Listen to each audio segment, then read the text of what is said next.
Today is December 15th, and the Yankees have signed Carlos Rodón to add to the rotation, and we are going to talk about it. That's what we're doing. Let's talk Yanks. Talking. Any song? No song because we're live. Talking Yanks. John Boy and Jake. Recaps galore. What? And weekly awards. Simna Jakes. Ba-da-dee-dee, ba-boo ba-ba, ba-da-dee-dee. All right, welcome to Talking Yanks. My name is Jimmy. His name is Jake. We got BBD producing, getting the tweet out because I think we're going to be live right now. And since we're doing it from home, our home studios, it takes a little longer for that to happen. Jake, where were you when you found out that Carlos Rodon is going to be a Yankee for the next 6 years? Jim, this is crazy. I'm on my couch, and then I get the passive notification, and it was Rodon. So yeah, I was in my apartment on my couch. Pretty much it. You? I was putting baby James to sleep. We moved his crib from one room to the other room, and it's past my bedtime, so I'm tired and zany and happy, dude. But I am happy, and we will talk about Carlos Rodon in this move, and I am excited because it feels like a Yankees offseason of old. Like, let's go get the guys we need. Let's go be the highest bidder. Let's go be the Yankees. Let's not get cute with it. Let's get the best pitcher that's available for the most years that fits our budget while still going and getting Aaron Judge. I'm ecstatic, but I'm also an obnoxious fan right now because I want what's next so bad. But I am very excited about Rodon. But it was like, these were all right, get Judge back. Go get Carlos Rodon if you're going to get a pitcher. And then it's like, okay, what's the magic third move? Because the third move is what really enhances the team. But this is a big one, and I like it. 6 years, 100 and something a year, 100 and something total, 27 mil a year. He's the best pitcher on the market. He's a lefty. He's gritty. He's tough. He's got good numbers. He's in his late 20s, and I think he would be a fan of yours, Jake. When you have 162 million, Jim, and no, your thought process is right. You're missing one thing, or at least one thing from my end that was different than a normal signing. Kind of relief. I think Yankee fans / us have been a little bit penciling in Rodon. Like, since Judge, he's been the name. He was a name coming into the offseason. And it was the only other free agent move that felt like a chess piece. Like, you moved your pawn across the board and you got a serious guy that could have an impact across 162 and in a playoff series. He could easily be our 2 with what he's done in the past 2 years, man. For those that don't know, he had a little bit of injury history in the past, but he built him back up the past 2 years. 24 starts to the tune of a 2.37 with the White Sox.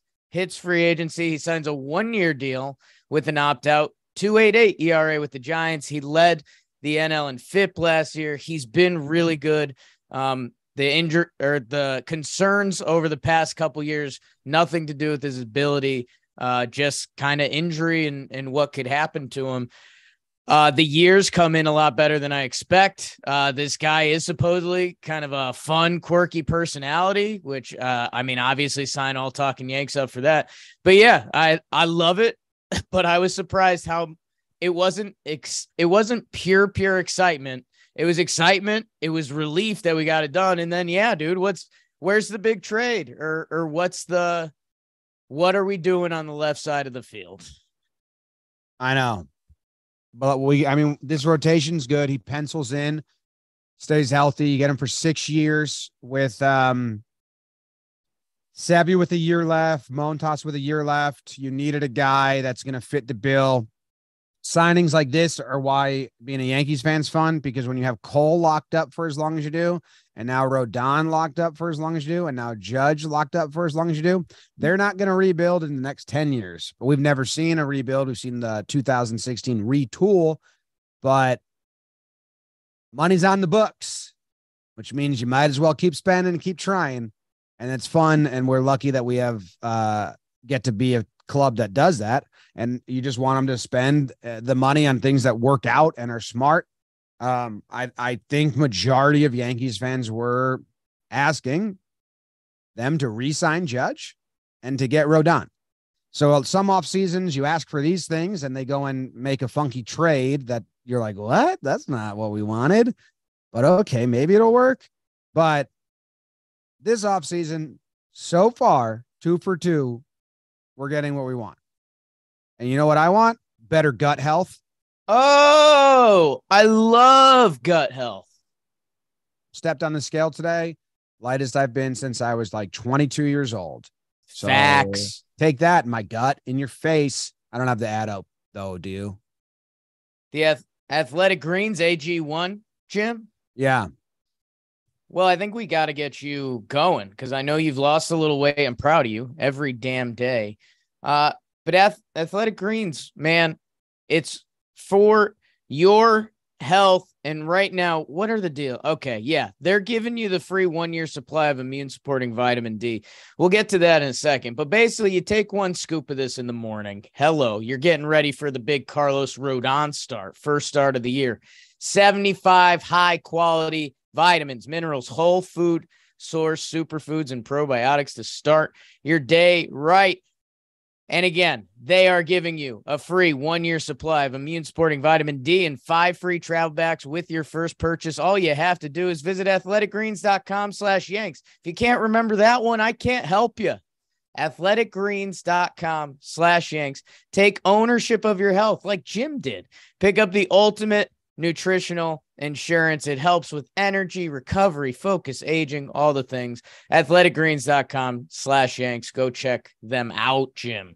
So I'm looking at Rodon, always curious what's he going to look like with the clean face.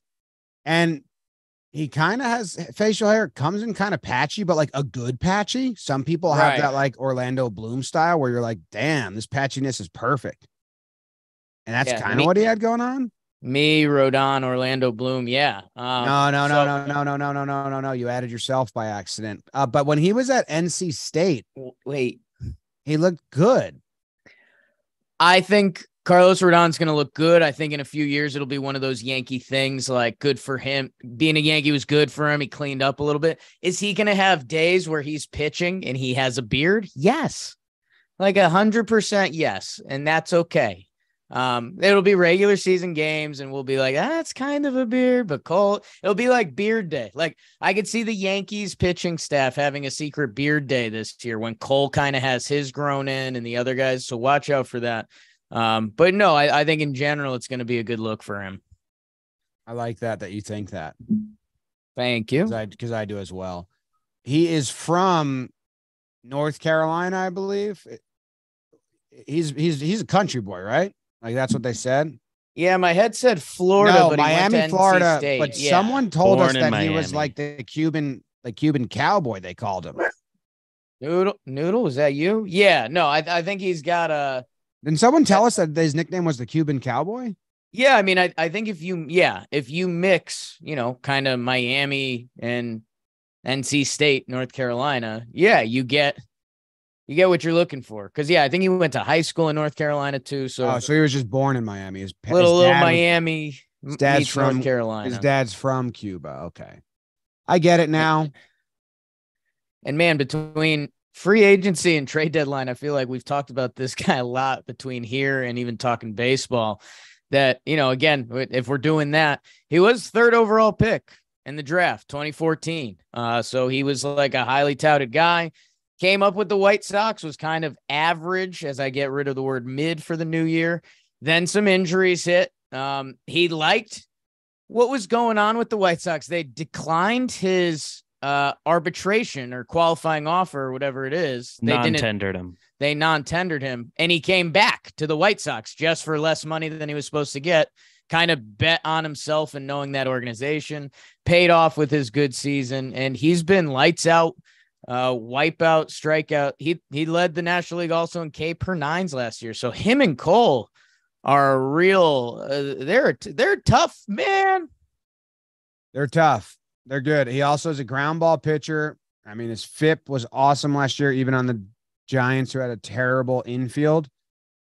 A lefty in the rotation, which is good to have different looks. And not a lot of fly ball. I think it's 20% fly ball rate or something like that. I'm trying to look at his fly balls he gave up last year.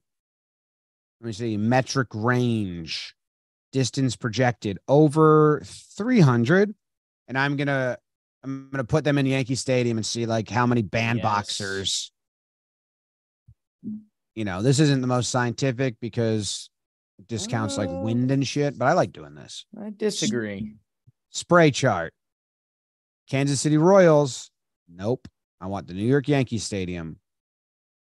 Two doubles he gave up last year would have been short porch homers. Just Good. two. Oh, hold up. But 3 outs. 3 outs. So you're looking at 5 over the course of it. Okay. I didn't like that number as much. No, it'll only is be good, half of his but- games. It'll only be half of his games. So it's 2.5. You're right. You're right. I got to do like Just home the home team. games. Yeah. Home or away. There's Oh. a few more games in smaller stadiums in the AL East and the NL West, but just the home. Just home we're going to look at. And we're going to look at Yeah. spray chart there. And we're going to go New York Yankees. And okay. Just 3.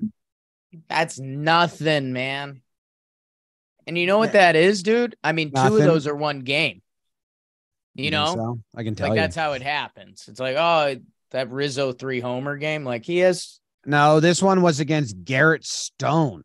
Don't. Come on. It's late. Stone Garrett? His name's Might Stone be Stone Garrett. Garrett. Yeah. Stone Garrett. What a name. And then Nelson Velasquez and Gene Segura. So, I mean, these are nothing to worry about. He was pitching to them because he didn't know them. He was giving them the old, I don't care about you.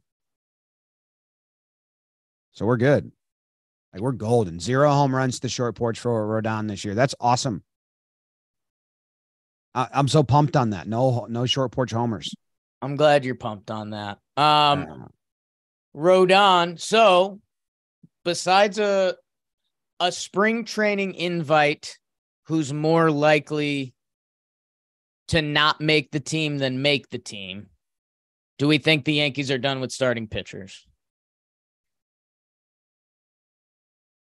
Yes. Let me look at the list, but yes. I think it would have to be they go make the 2 other moves they want to make, and then it's early February and you're looking at the free agent pool and you see that X guy is still around and probably will accept a 1-year deal and you grab him. It would have to be that type of pickup, which I'm not going to like say happens, but you don't pencil that in. I was trying to bring it up. The other situation it would maybe happen is if they do, say, the Twins who were in on Montes at the deadline, they want him now. That opens up a rotation spot for them. The Yankees could do some other trade. They do a Montes for Kepler swap or something. That would be the other avenue for an addition. Yes, but as far as straight signing goes, I think it's not a priority. You bumped Herman out of the rotation, so now you can trade him. You want those depth pieces, Jake, right? You want, like, I don't think they are excited about Davey, Clark. I don't think they're excited about their AAA options. They don't have a JP Sears who, like last year at spring training, they knew Sears was going to get run. They like, Rizzo came to our office and was like, dude, this guy's awesome. Like, it sucks he can't be on the team right now, but the starters are going so well. Like, I don't think they have a guy in AAA that fits that bill right now. So they have depth pieces, but they don't have. So maybe, but I don't think it's a must. I would guess they're probably done. I mean, Domingo, we've been wondering when and how that kind of hasn't ended. I was just going to say we don't have a long man in the bullpen, but you stretch Domingo Herman out through spring training. He's stretched out to 5 innings. He's your long man. If someone gets hurt, they use him. I mean, that's just kind of how they've used Domingo Herman. And I still think they have some hope for Clark. I mean, we saw them put him in the biggest game of the year up until a certain point. And he was stretched out for most of the year, and they wanted to leave him, but when King went down, they tried to make him their Mike King. So I don't know. I think they're more or less done. And maybe that guy, the JP Sears that we're not talking about yet, would be like a Johnny Brito, who they put on the 40. They put on the 40 man. We heard from K-Mac good things about him. We heard our special guest coming up in a week or two say good things about him. So I don't know. I guess I would think they're done unless they kind of go nuclear, like BBD mentioned, if they flip Montas for something, sign another guy and do something like that. But I don't know. I think it'd be surprising for the Yankees to give up on Montas after that effort, seeing how long they let Gallo and some other guys go. What if this happened? Yes. Corey Kluber, 1 year, 10 mil. I'd like feel bad for you. I think that would put you in a shaky head place. I don't know. I'd be okay with that. Okay. I don't know. I guess I wouldn't be, but I'm just saying, like, if they're sitting there come February and Kluber's like, I'll give me like, a contract. No one picks him up, which someone's going to pick him up. Right. And they're like, one of those contracts where like, it's, $2 million or $5 million guaranteed. And then if you make 10 starts, you get this, 15 starts, you get this. I don't think we need him. I don't think it's a must, but I also don't think it's crazy that like they find a guy like that and give him some sort of deal like that. I guess I was on the same wavelength. I looked at the starting pitchers to see guys that could be like long relief starting pitching, genuine options, like guys who have done it in recent years, like Michael Wacha, Drew Smiley, Lorenzen signed. Good for him. How about that? But that's the thing. That's where Kluber would be a little offbeat because he's not like a kick to the pen guy. They're not going to do that with Montas and Domingo Germán. I think he's making like $1 million next year. And would Domingo Germán for $1 million versus, some of the guys I just mentioned, I don't know. I think they would go that way. I agree. I don't think it's going to happen. I was just trying to figure out if there is a way to do that. I think there's a way to get some guys that are spring training invitees in case a pitcher gets hurt during spring training and they have a good spring, almost like what the Braves were doing to Felix Hernandez that 1 year. When you find a guy like that, who he gets reps in spring, and if he doesn't make the roster, no problem. You cut bait and you gave that guy a tryout for the whole league. And if someone gets hurt, you do there. But that's nothing to like pine for or talk about. Like that happens a lot. Mike Minor, Zach Davies, one of those cats. Yeah, one of those cats. Now, we had said in our episode, our last episode, the left field options, which got rave reviews. I mean, I was looking at the reviews and it was like 8.9 out of 9 and 5 thumbs up across the board. We had said that if they sign Rodon, they might try to go the trade route. But if they don't sign Rodon, they'll probably spend the money on Benny. Now, right around the time, Curry, our friend Jack, JC from JC, tweets about the Yankees really like Rodon. He also sent out a tweet with all some Benny info that you got to think is good. I trust Jack that Benny wants 5 years, Benintendi. The Yankees are willing to go 3 years with a higher AAV. But Benintendi has other offers, but he's interested in coming back with the reunion. Maybe Benintendi's not dead with the Rodon signing. Maybe they do. Maybe there is a small high AV situation for him. But I don't know. Yeah, we got Curry and Kirshner both came out with Benny stories kind of around similar times, which is like, okay, what was this? So, and in the time, when Boris is doing his tricks and, Correa was a Met for an hour, I don't know, but you're right with Curry, if there's smoke, there's usually a little fire, and it sounds honest. Like if Benintendi's getting offers for 5 years, he has to take that over a 3-year deal. Like Benny's a guy that Red Sox traded as like a salary dump a couple years ago. And they've made a couple interesting moves recently, huh? But yeah, I mean, goes Jeter. Benny's got to do what's best for him. Judge saving 40 mil out of 360 is a little different than if Benny can like 2 more years of a deal at like 15, 16 mil. So I'm interested to see. I'm more back in on it than I thought I was because of those stories. It's an easy solution. And I don't know. I'm interested.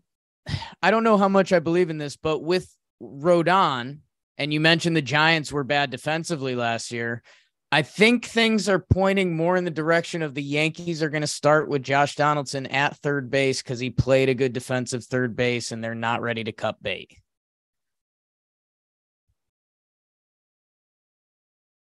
Yeah. Who would play third if he's out? Well, if you sign a Benintendi, Oswaldo Cabrera can play there. DJ can play there. Yeah, I don't think either of those are defensively as easy to plug in as Donaldson. What do you mean? Like if Donaldson's going to give you the defense he gave you last year at third, and you believe he's better than what he provided you last year, which they do. I don't know about his offense, right? Like I don't, but I think the Yankees believe he's better offensively than last year. And if they believe the defense is going to stay the same, he's the best option for your everyday third baseman than Oswaldo Cabrera and DJ LeMahieu.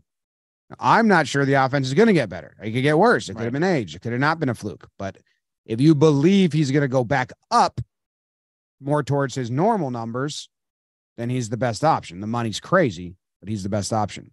Yeah, and to get off of him is work. Where with everything you just said, I think he was a 2.5 WAR player this year. So if he does hit a little bit, the defense was good. You have to give him that. So DJ's been so banged up, and third base is not like he's not a Gold Glover over at third.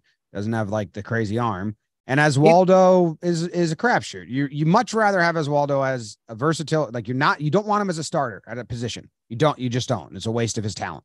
And as a young player, his young ability, it's a waste of it. So you'd have to get in my opinion, you have to get another third baseman. Well, that's where I think Josh Donaldson comes back to start next year, the first 2 months. If he's good, they feel redeemed and happy. If they're bad, they realize they have to make a move. Or, we see if DJ LeMahieu is healthy or if Oswaldo Cabrera is balling out and deserves kind of an everyday spot. But yeah, I mean, it's been in my head for a while, but now I'd be very surprised if they trade Donaldson. I think they're going to try and move Hicks with someone, not a big prospect. And what I'm tripped up on is the center fielder thought is like, right. I don't think Benintendi is going to slide over to center on days Harrison Bader's not there. So who's doing that? Because maybe they're fine with Judge doing it, but I don't think so. I don't think they would want that after signing him such a long deal.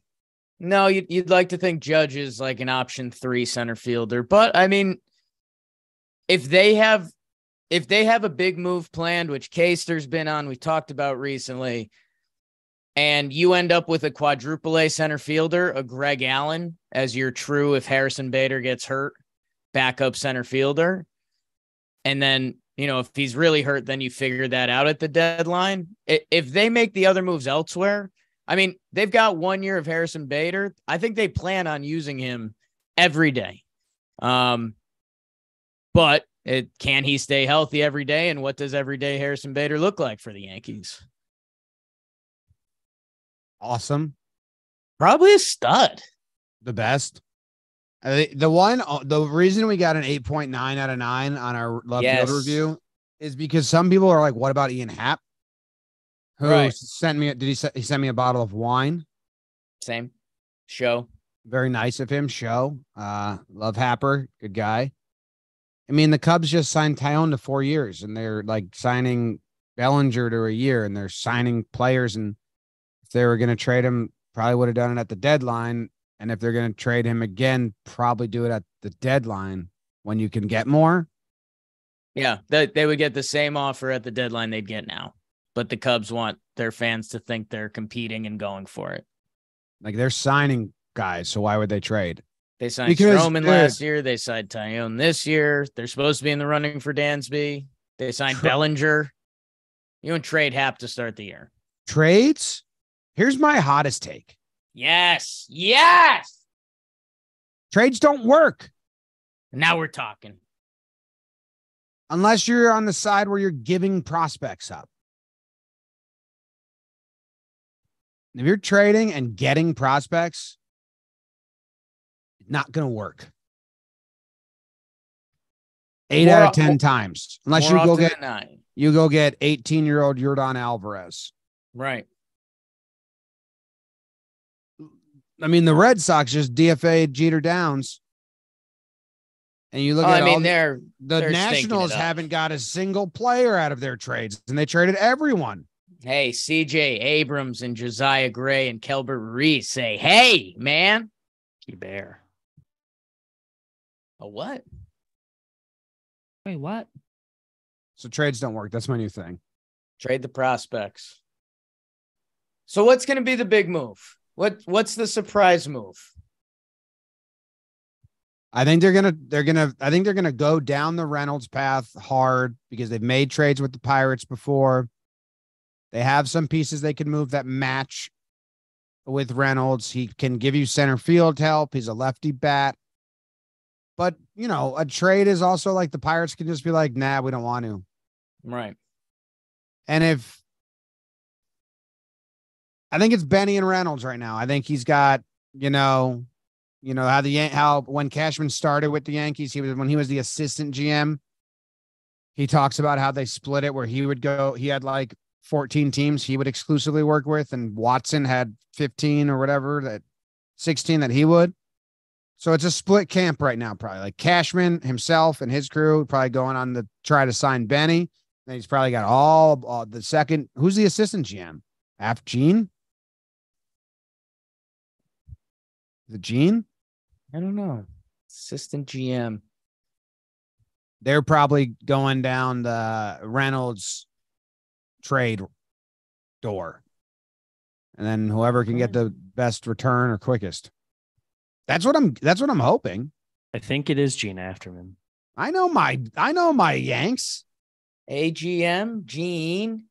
Didn't we throw you in a dumpster once? We're making our big bet on what the Yankees' big move will be at the DraftKings Sportsbook. I bet the Yankees World Series odds just got better. That's cool. I like that. You think that's updated in live time? You want to go check? I'm going to go check. Yeah, that's how Vegas does it, baby. And, we're coming down to the final couple NFL weekends. So if you're into that, go check out their NFL deal. Bet $5 on a NFL team to win their game, and you'll get $150 in free bets if they do. Download the DraftKings Sportsbook app now. Use promo code JOHNBOY. Place a $5 bet on any NFL team to win and get their game, and $150 if they do in free bets. Holy smokes. Only at DraftKings Sportsbook with code Can I talk to you about something after this? Minimum age and eligibility restrictions apply. See show notes for details. Yes.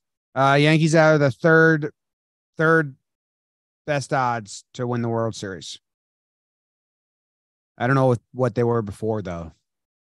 Nice. Oh, I want to talk to you about something that's not Yankees real quick. Did you watch the Blitzball Battle semi-championship game today between Forgotten Rotten and I was in the chat and Rivalry? I did not know Trev went tough love on Vinny. Yeah. Did you watch Coach it, Trev? I did not watch it yet. Oh my God, Vinny. So Trev has been so kind to Vinny this whole tournament, trying to repeat, giving him like coaching advice and helping him, pumping him up.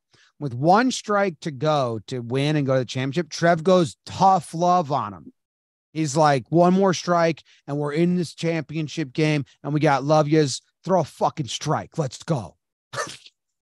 He's coach. He fancies himself a coach. It was an awesome moment. And Vinny's speech after he got the RBI, after he got the single in the first inning was maybe the biggest like guffaw laugh I've had of the whole tournament, where I was like, like legit, like that was really funny. Vinny's a funny guy. It is funny.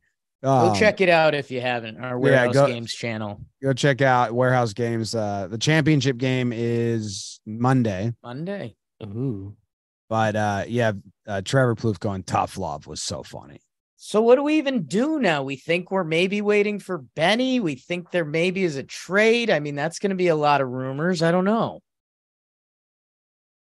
A lot of bad rumors, but by people I don't like talk to. Right. Not talk. I don't listen or read. Sure. Like, was there, and I wasn't on Twitter. I was moving James's crib from one room to the other, which was annoying. And was there a hubbubaloo before the Passan and Curry like dropped the it's done? I don't think there was anything too crazy. Heyman dropped the first one, and then Passan dropped the official. So what did Heyman tweet? 3 words. He had the numbers. Oh, good for him. Yeah. Well, is Rodon a Boris client? He is. Okay. Well, yeah, that was Boris logged into Heyman's Twitter account. You think so? Maybe. Were there typos? It's probably all lowercase. There might have been some weird punctuation. Okay. Should we talk about the contract a little bit? Like, it's just I know we said the numbers straight up, right? But no trade, and then bigger picture, like, thought it was going to be more. Everyone thought they were going to have to go to 7 years and more AAV. There could be incentives that pop up that we don't know. Yeah. Sometimes that stuff pops up way later, but it seems like every contract this offseason is straight up. Like, I haven't had one fun thing to chew on. Yeah, and I think the big thing to take away from this one is the no trade. I think that is the quirky thing. And I think that was funny because of this Rodon contract, and who knows what the actual medicals are or how other teams were scared or what people came in at. But I thought it's funny, again, Jim, we did hear like genuine rumors at winter meetings that Rodon wanted to be a Yankee if Judge signed with them. So I think it's funny he put the full no trade in there, because say it does end up ugly in a couple years, which any contract has a chance to. Kind of funny that he controls his own path and the Yankees wouldn't be able to dump him into purgatory at some point, but hopefully that's something we don't have to deal with. I don't want to deal with that. I mean, with the no trade, we kind of don't. Someone asked me about Brewers trade. Is that like just fan stuff? There's no real Brewers trade scuttlebutt, right? Not that I've got. I mean, I guess teams could be wondering if any of their big pitchers are available, but. So I the team people think they're going to trade one of them, but there haven't been specific rumors. Jake, the team right now, and this will be the last, I guess, combo of this ep. The bullpen is set. They don't need any more bullpen help. IMO. The rotation's set. If that's what it is going in, and you have Herman and Schmidt and them in the wings, I think that's good. The starting 9 still looks so weird. There's good players, and you can start a season like this, but no true leadoff hitter. And the whole left side, third base, shortstop, left field, is interesting. Like right now, they have on Fangraphs, they have Cabrera in left and Peraza at short. But I don't think you can do Cabrera in left. If it's Peraza at short, JD at third, Glaber at second, Rizzo at first, DJ's roaming around when he's healthy, and Peraza is also roaming around. Really, all that is on my to-do list is a starting left fielder. Like on my, please? Like if Benny's on this lineup playing left field and batting leadoff, get me to the season and let's see how this plays out. Benny would be really nice. I still think the lineup, if it's only Benny, that second half of the lineup just has a chance to be thin again between young guys or, Trevino slowed down last year or what Bader looks like for a full season. I don't know. I think I'm a little higher on DJ than you are, but I don't know if that's the start of the year or mid-season. When he did play this year and lead off, he played really well. Well, yeah, but he's just he still might get surgery next week. Right. But even if he does, that's a guy, like you said, Yankees are lucky. We're going to have eyes on October a lot of the year, which is pretty badass. I mean, our rotation stacked. There's still a lot of good dudes in this lineup. It's just, man, how much are the kids going to step up? Like, as of right now, we're talking like Oswaldo Cabrera will have a chance to prove himself somewhere. Peraza, we think he's going to get run, and everyone's on Volpe. But, I doubt there's 3 rookies in the lineup come playoff time. So, I don't know. We need a body or two. Let's go get a left fielder. Okay. It feels like the big need left. I'm not sure. I'm sure people have different preferences, and you can never have too much pitching. Some people believe they'll go get another catcher or something, but I don't think so. I think they like what the catchers gave them. But left fielder, I think everyone agrees. Go get one now. That's the next thing. I mean, when you say the catchers, you got Rortvedt in there? I'm talking about what other people got. Benny V. Benny RV. Hey, if they want to prove he exists, go for it. I never seen him. Biceps. Benny biceps and left? Benny biceps behind the plate, baby. Okay, I think that's the whole episode. Go listen to the left fielder episode. Goodbye. And subscribe to the YouTube if you're watching on YouTube. Yes. That'd be nice. Yeah, watch this much. Hit the button. If you're still here, hit that button. Hit that button. Love. Hit that button. Jake's going to go make out with his dog. Go Yanks.